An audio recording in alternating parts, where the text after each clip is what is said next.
Welcome to the Michele Roys Show.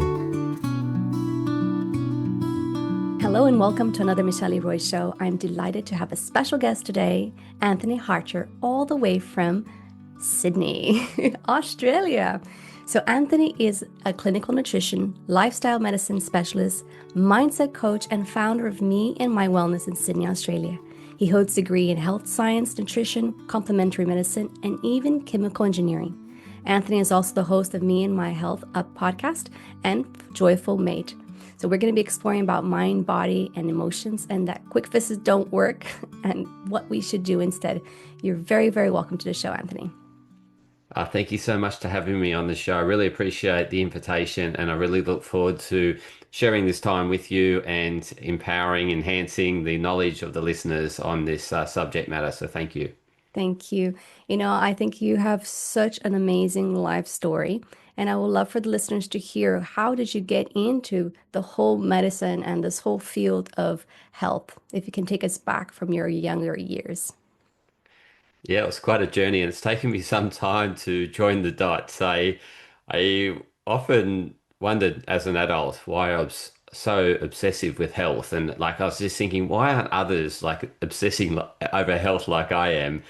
And it took me a long time to actually reflect back to a void that I had in early childhood. I was a sick kid, so I was in that kindergarten, year one, or even before then in preschool. I was constantly getting ear, nose, throat infections, constantly getting that gluey ear, really struggling with hearing people, earaches. So it was just constantly going around to specialists and mum trying to get the best help for me for what I was experiencing, and feeling like I was in a lot of pain. I was trouble sleeping at night, and compared to other kids, I wasn't this free kid that could just run around all the time. I felt like I was sort of being carted, in and out of hospital, getting surgery and operations, and I think that loss of freedom due to ill health really drove this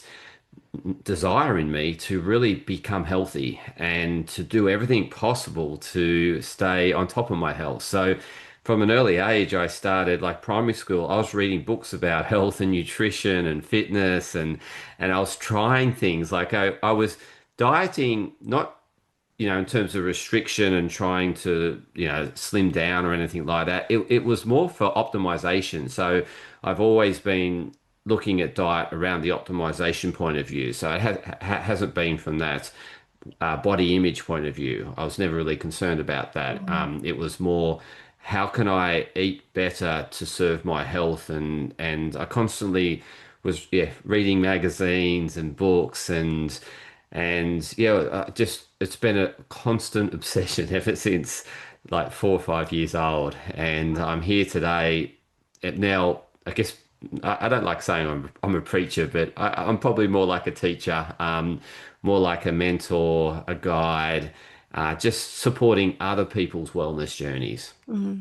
Yeah, and you have a very curious mind as well, because you've gone to like three different degrees, really dive into this whole field. And I think it's so fantastic that you can also experience the other side. So you understand from a patient's perspective, and then you understand the other side of the challenges that we face, those especially with chronic pain, every single day having to just keep going. It's never easy, is it? Yeah, and the other thing I've learned is, and this is a reflective, I guess, thought on my life, is that at the times, I've had health, I've also had something challenging me, right, around my health. So it hasn't been a smooth sailing whatsoever. Like, so, I had this ear, nose, and throat when I was early, I guess below, ill in primary school. In high school, it was acne, really bad acne, mental health concerns, like quite low mood and all that, depression, you could say. And, going into, I guess, my 20s, that I had challenges around my back. And so it's not as if I've been in absence of any health challenge. It's just, I've had a mindset that I just do what I can and do my best in order to get better health. So I and I've just had that constant thought about how can I improve, but looking at those one percenters, and like even recently I've been diagnosed with heart disease. So it's not as if health has been a smooth sailing for me. Mm. It still challenges me today.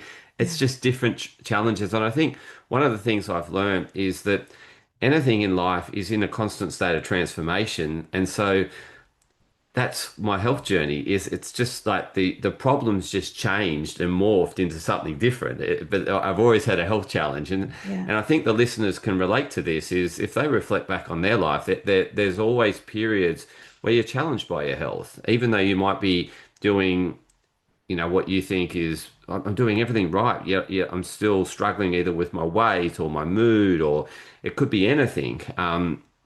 But there's always going to be a challenge there around our health. And so I think it's important for the listener to know that even though I've had a focus on it all my life, I've still been challenged by it, Yeah. and I'm still challenged by it today.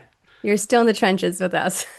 Correct, That's correct. actually it's Yes. comforting in the way I know it's hard though when you are going through something, but it also shows there's possibilities that you can always tweak, you can always adjust, and for our health exactly the same. I find like you get one diagnosis and then you go and they slap another and you're like, come on, give me a break and then go for another one. It's the same thing, and we have to really help. And that part you're saying about the mental health is so important. How do you take care of yourself in that situation? How can you continue not give up on the fight, which is not easy. How did you find for you what helped you keep going and just pursuing, because you can feel overwhelmed sometimes. I've tried all these things and here I'm still unhealthy, quote unquote unhealthy, but I'm still facing this challenge. So what were some steps that you did to help you? It's a really good question because at the time I just sort of doubled down, constantly just I have that sort of resilience within me, and it's I've been brought up in that manner in a sense to be a real fighter, and maybe it's the convict in me or something. I don't know. It's that yeah. So my parents certainly always challenged me too, and so I always felt I've always I guess been challenged in every regard. So for me, it's just constantly working towards it and never really giving up. And my dad's like that, and so I'd say early on it was mentors that's really helped me, like having my dad as my inspiration around just no matter what's attacking you or getting challenging you that you just keep fronting up to it and keep stepping into it and to keep trying new things and just you don't not giving up essentially. Spirituality helped me, religion helped me, prayer helped me. We did a prayer just before this podcast. So all these things have been aids and really supportive. Having that belief and but belief that yeah, you can do this. I mean, like you can externalize your belief, but also that belief in yourself develops over time. Mm. Because you start to have some small victories and you think, I can do this, I can do this. And so I, but now like I see things differently, and it's just through education. And so now for me is that I don't have a fantasy that I'm going to ever have perfect health. Mm. I understand that my health's always going to be challenged, and all I can do is deal with what's in front of me and deal with where I'm at that current day with what I've got in terms of knowledge, in terms of support, in terms of money. And for me, I see it a bit like playing a deck of cards.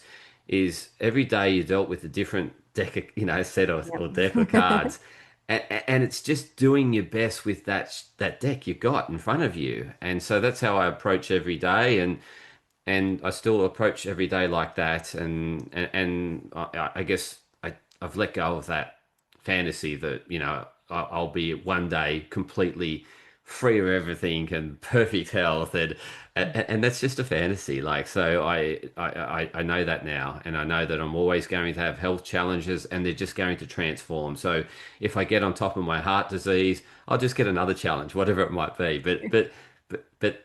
That I'm ready for, and I think that really helps me just deal with what I've got in front of me because I I don't want to get too far ahead of me. Because I can't do anything about it. So it's really what can I do today in order to combat heart disease, and that's how I just think every day. Back when I was a kid, it was what can I do today to it boosts my immune system. Mm. In my 20s, it was how can I be fitter and faster and stronger, and so yeah, it's just different health challenges. Yeah, and that's an amazing adaptability. And what I'm very struck here, listening to what you're saying, you were able to just bring all the situations that you've gone through to better yourself so that you could be of a great impact for others. And that is beautiful. Like in your mission and what you have produced here, not only with your podcast, but with your clinic as well. You just want to have an impact, and you are having an amazing impact by bringing all these different modalities and sharing that knowledge with others, because I think knowledge is so powerful. People can feel like, well, I can try this or I can try that. I haven't really gone here, because it can be sometimes you go to the doctor and they say, sorry, there's nothing else we can do. And then you're like, what? You're left with conventional medicine. And then there's just actually a plethora of things that can be explored. So thank you so much for all that you're doing. I think it's fantastic, really fantastic. And I love the way you bring it together. My Thank you. my another question for you would be, if you're bringing back to, if you're dealing with somebody right now, let's say, that comes to your clinic and sees you, what are the first things that you will be looking at? Is it their diet? Is it their like what would you do for them? I would ask them what does good health look like to them Mm. and get their picture of where they want to go. So it's really understanding where they want to go and then understanding where they're currently at and what's stopping them or what's stopping the body or the mind from taking them to where or helping them get this to where they want to get to. So it's very much understanding what health is to them because certainly it's a very subjective experience. Like what good health is to you is different to what good health is to me, or what your health goals are different to my health goals. And so I think it's really important to understand that from a client perspective and then understand what they're currently at, understand what's stopping them, and then really working with the root causes. I think too often we're dealing with just the surface, like it's the tip of the iceberg, and that frustrates me. So for me, with my engineering background, I just want to get to the core of the problem. Yeah. And it and it really is, it's asking a lot of questions, going through a lot of information, and generally speaking, the client in front of me knows that they are the doctor of themselves, the best doctor of themselves, and they generally know that they've got a if they've got a good connection with their intuition, they'll generally know. And yeah, so it's really building the trust and confidence that they can open up to me is probably the thing that I find the most important is that I've got to build that trust with them for them to, believe that I can help them with their health. Otherwise, at the end of the day, then they won't open up if they don't believe I'm someone that can help them. So for me, it's also working that out from the start is whether I'm the right fit for them. And because one of the things, as you've probably experienced, is some practitioners just don't resonate with you, and you pick it up straight away. And that resonance in your body, it's going to actually be a barrier to healing. So I I think one of the things for the listeners to take away is that you've really got to connect strong with, like, it's got to be a deep connection ultimately with your practitioner and a strong belief that that they've got your best interest. And most people, I guess most practitioners will have their best interests uh, um, at, in their heart. It's just whether you have that same resonance. You're talking on the Mhm. same frequency, you connect, and so. a lot of it at the start is that working that out, and it's a bit of a tango and a dance to find that. But I'm happy to always let the client know that if I'm not the right fit, or if I actually know someone that's a better fit, I would always put them first. Because I know if I refer them to the right person and they get a result, they're always going to be happy with that connection, and that's more important than me actually working with them if I don't believe I'm the best person for them. Yeah. I think that's so good because it's really tailored for each and every individual, and we are very Yeah, different. And like you said, it's so important to know what does health mean to me? What does health mean yeah, to you so that we can actually work towards it. Because I feel a lot of times when you go to a conventional medical system, it's just very much cut right. This is how it's supposed to look, even your blood markers, everything else, and you're like, well, actually, that's not how I am. yeah, It doesn't interact with me, and yes. so it is challenging. It's a real challenge, and I know you feel from both sides, and it's so good that you give that very specific tailor part. And having an engineering background really does help. Let's get under the hood, find out what's actually going on. For me, it's always like stop treating the symptoms. What is actually going on in your body? What's your body telling you? And having to stop and connect. Okay, how am I doing right now? What am I doing that I haven't helped my body? What I ate, or did not sleep enough? Actually going through this little motion with myself, and have I done my routines or not? If I don't, I can definitely feel it. It's a constant every single day. It's a constant for me as well. Do you find that with helping new patients to find, that balance between wanting to get better right away and having to go through the process? How is that struggle?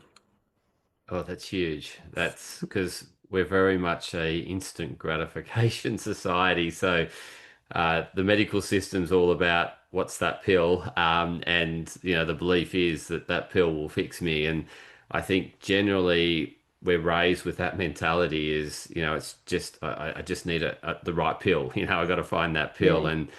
and yeah, for me, I think setting expectations with the client at the beginning around that it is a journey and it's a never-ending journey. This is a thing. Mm, It's sort of like, yes, we can make some improvements, but unless you continually and consistently apply yourself, yeah, you're really gonna, I guess, go back and forth with your health.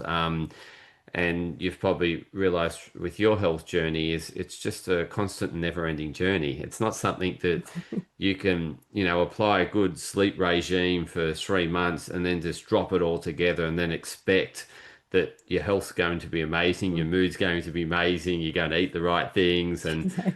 it doesn't happen, right? It's No. you can't you like, and the other thing is being realistic is that we're not a machine and we are human, and so at times we get emotional, and at times our emotions will make decisions that we know better, but our emotions are running us. And so I Mm, think it's also realizing that we are human also, and not having that expectation that or we don't want to be beating ourselves up if we you know, fall off the cart, or so to speak, or fall off the mm. horse, or I Yeah. don't know what you use in Ireland, but Yeah. it's yeah. So I think we've got to be realistic as to it's not about how many times we fall. It's just a matter of getting up quickly and getting back on track. Yeah. Yeah. So I really think that patience is huge, and consistency is massive, and not giving up. Like you could Mm, try something for a few days and you think, oh, nothing's changed. Well, the change might come after a week, and you don't want to give up after a few days, right? So yeah.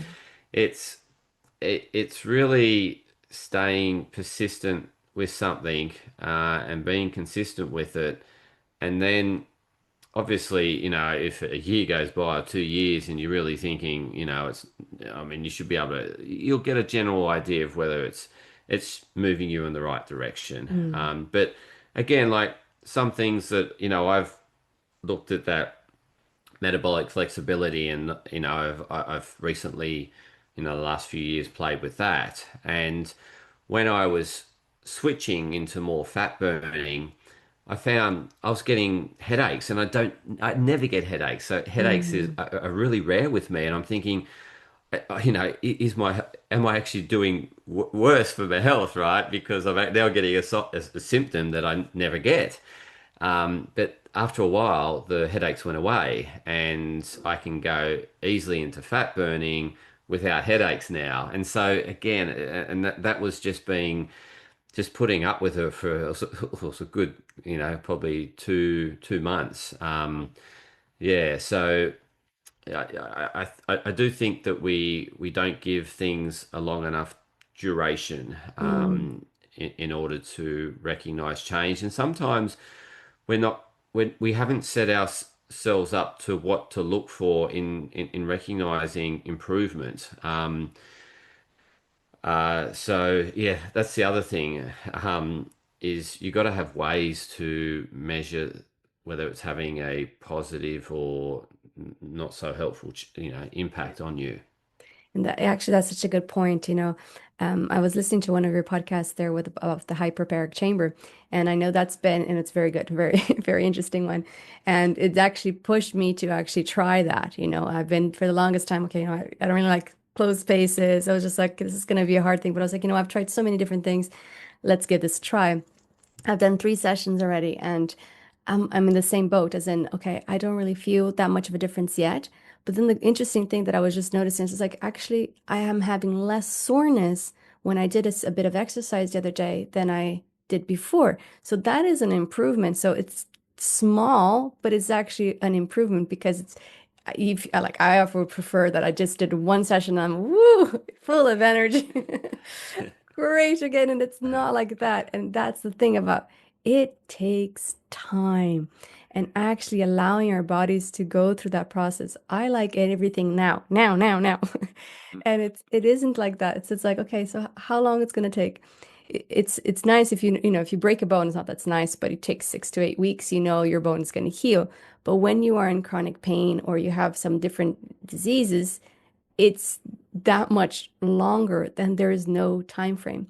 So how do you make peace with it? Because you spoke about it a little bit and you accept it right now with your heart diagnosis, but how do you make peace and how can the listeners make peace with that part of them of we don't know when this is going to happen how do you make peace with that?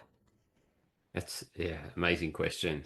I For me, it's our perspective of how we see the challenge in front of us. And I think one of the difficulties is that we identify with the diagnosis, like we form an identity around the diagnosis. That forms this attachment, and that can really hold us back from healing. Mm.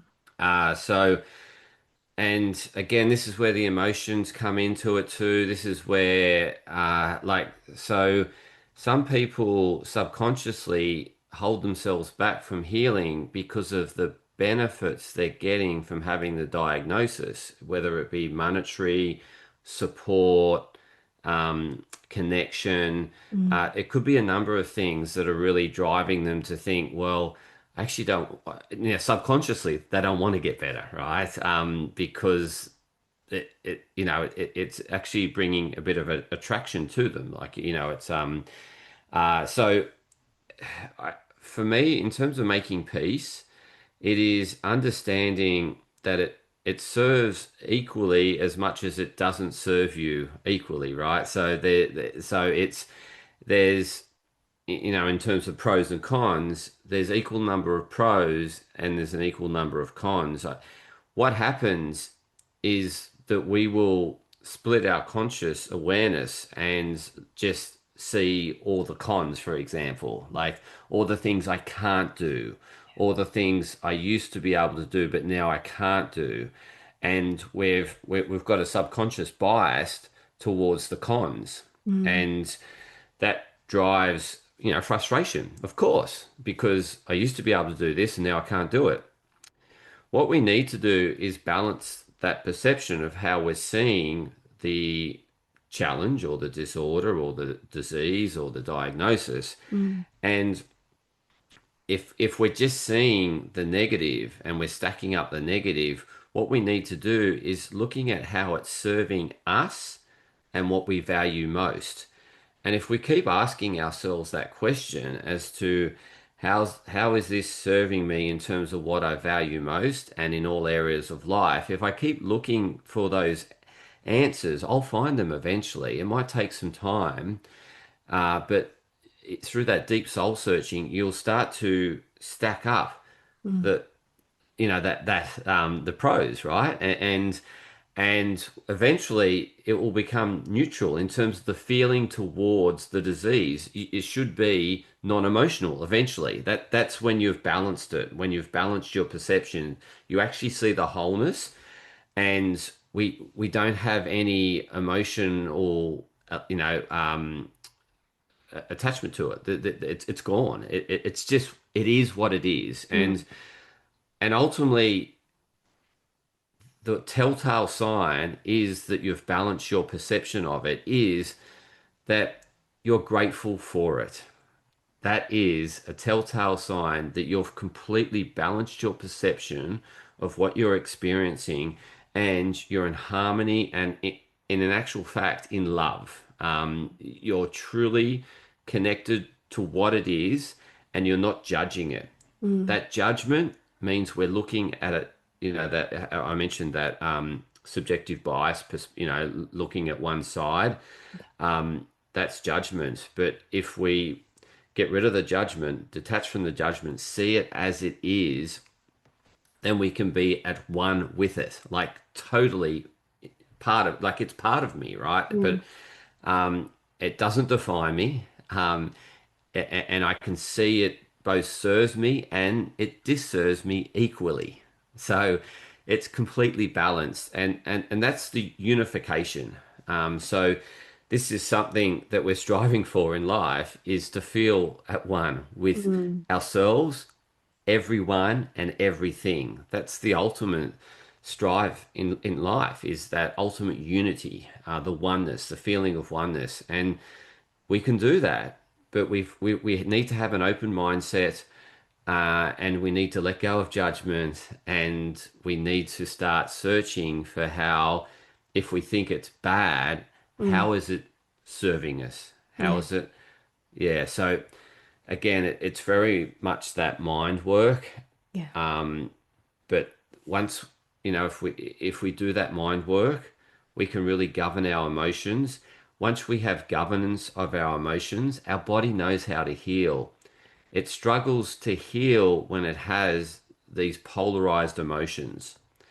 That actually holds us back from healing. It stagnates us. And Mm. so we need to ultimately, as you said, be at peace Yeah. with it. And if we find that peace, then our body is in the best and most optimal healing state. So yeah, it's a journey, and I don't, like it's something you need to constantly work on. And Mm. whenever this comes up, so you'll know that you're emotional about it is when it's constantly running your mind. It just constantly ruminating in your head. That means it's it's running you. Your emotions are running you. Hmm. And the way in which you're at peace with it is it no longer runs you. You're no longer ruminating on it, right? Mm. You are more present.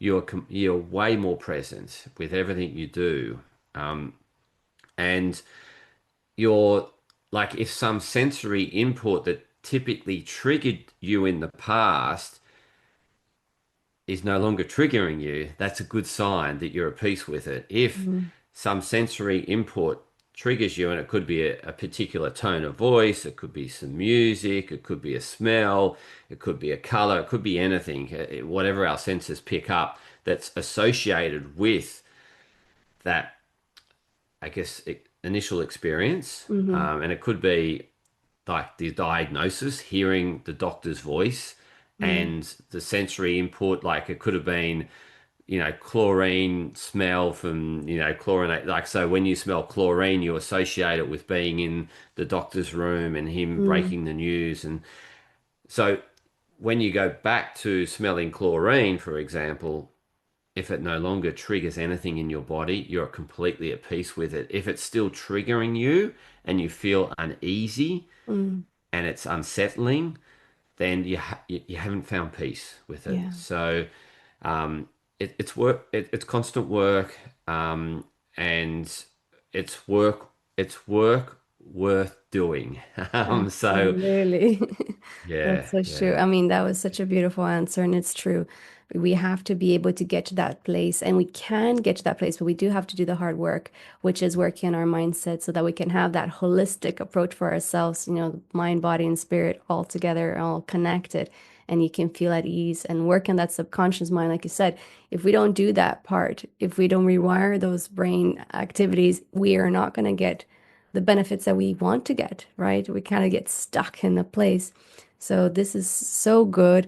And I'm running out of time, unfortunately. I'll probably have to have back. So we have so much knowledge to share, Anthony. I'm so, so grateful for that. But before we finish, what would be one thing that you would love for the listeners to take away from this podcast? Oh, that's another good one. You've asked me some great questions, Thank you. and I, I, I think it's probably what I've shared around that. Um, Health requires constant work, right? It's just like it. So I think the best way to frame it up is like if you just let your house be, right? It becomes disordered, cluttered, dirty. In order to change that, we need to be putting consistent work into our house in order to keep it clean, tidy, and ordered. Our health is the same. If we're not putting consistent work into it, our health becomes disordered. The only way we restore order is through putting the work in. So I would just love everyone to take away is that it does require effort, Mm, and that effort pays in the long run. You may not notice it short term, but it does, it pays you back long term. So it's that real compounding effect. mm, You don't really notice, that money you're saving in the first month, 2 year, 2 years, 3 years. But if you keep that money there for 10, 20, 30, 40 years, mm, that's when you really start to see the compound effect. So our health's the same. So really invest in it today, do the work, and it's going to pay you dividends down the track. It's like you said, it's a bit long. How long's a piece of string? yeah, We just got to have belief and faith. absolutely. That's beautiful. Thank you so much. And how can people get in touch with you, Anthony? What's the best way? Please reach out to my website. There's a lot of good content there. My podcasts are on my website. So